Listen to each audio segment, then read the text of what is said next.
Well, and the brave man, Milo Yiannopoulos, is here with us now. Are we expected to feel sorry for men? Is that what this is? I think it would have been ridiculous until really very recently for any man to make arguments like this. It's certainly ridiculous for anybody of even my generation. But I think with some justification, young men, particularly of 20, do go through life and they don't recognise the world that, for example, feminist campaigners describe.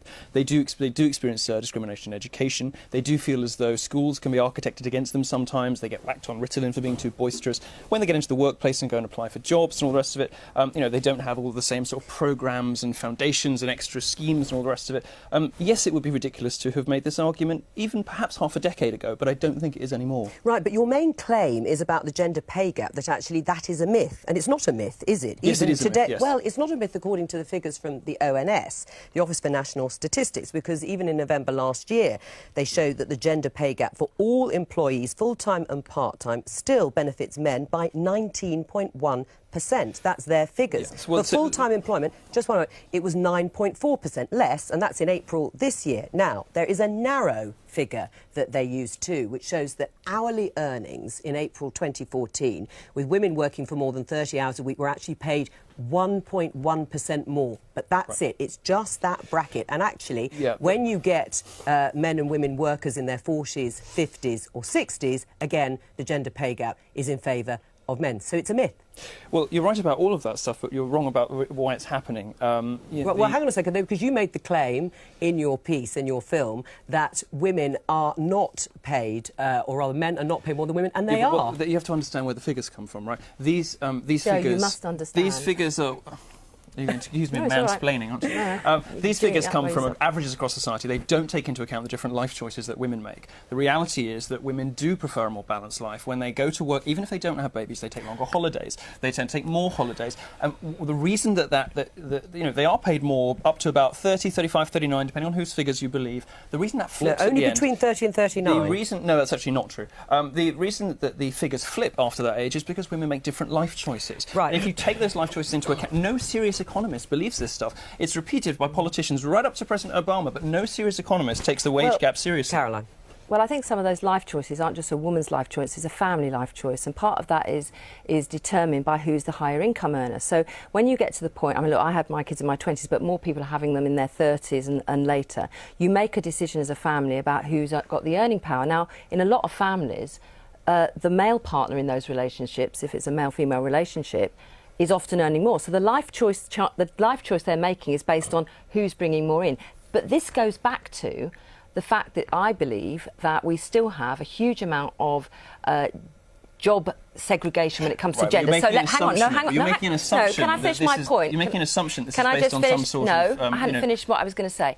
I think a lot of jobs that are high-income jobs, engineers, for example, we have hardly any women and girls in that area, and we need to have that in there.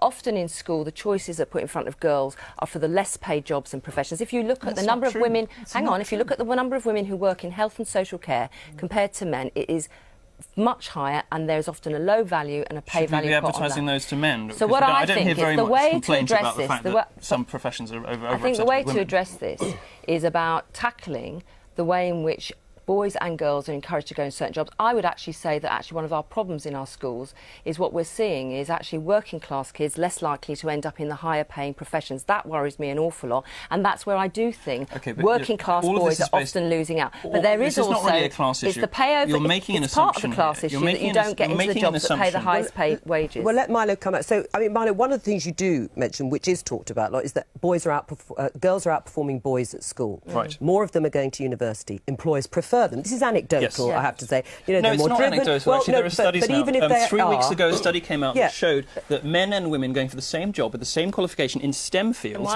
the women are 3 to 1 more likely to get the job because it's a generational thing. You know, it's happening very, very recently. In the last 5 years, a lot of stuff has happened very, very fast. Right, George, what do you think? Do you think at the moment that there is beginning to be a turnaround, that actually, despite the pay issue, which we can agree to disagree on, that actually men are still paid more than women for the same or very similar jobs in a lot of cases? It's just not according true. To the statistics. Well, they are a feminist myth that will not die. But are men now feeling feeling the pressure of the success of women?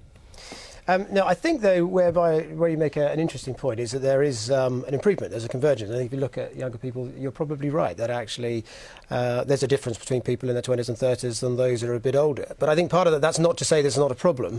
There's still a big problem. We've still only got around 20% of FTSE 100 companies that have got women. Again, this is based on faulty assumptions. I'm sorry to No. interrupt. Well, let me just finish. It's not a faulty, because actually I think what we need to do better at is enabling women to resume a career after they've had a family and continue to climb up. Yes, I know, but because one of the things I think, it's all very well to say, of course, they take a break out of their career to raise a family, but as a country we've got to get much better at enabling them to resume a career and carry on. Whether women have a family or not. I've got the editor screaming, we must end it now. Sorry, we've run out of time. Thank you. I'd come back on and talk about Greek debt next time. It's safer territory. And you've got the name for it as well.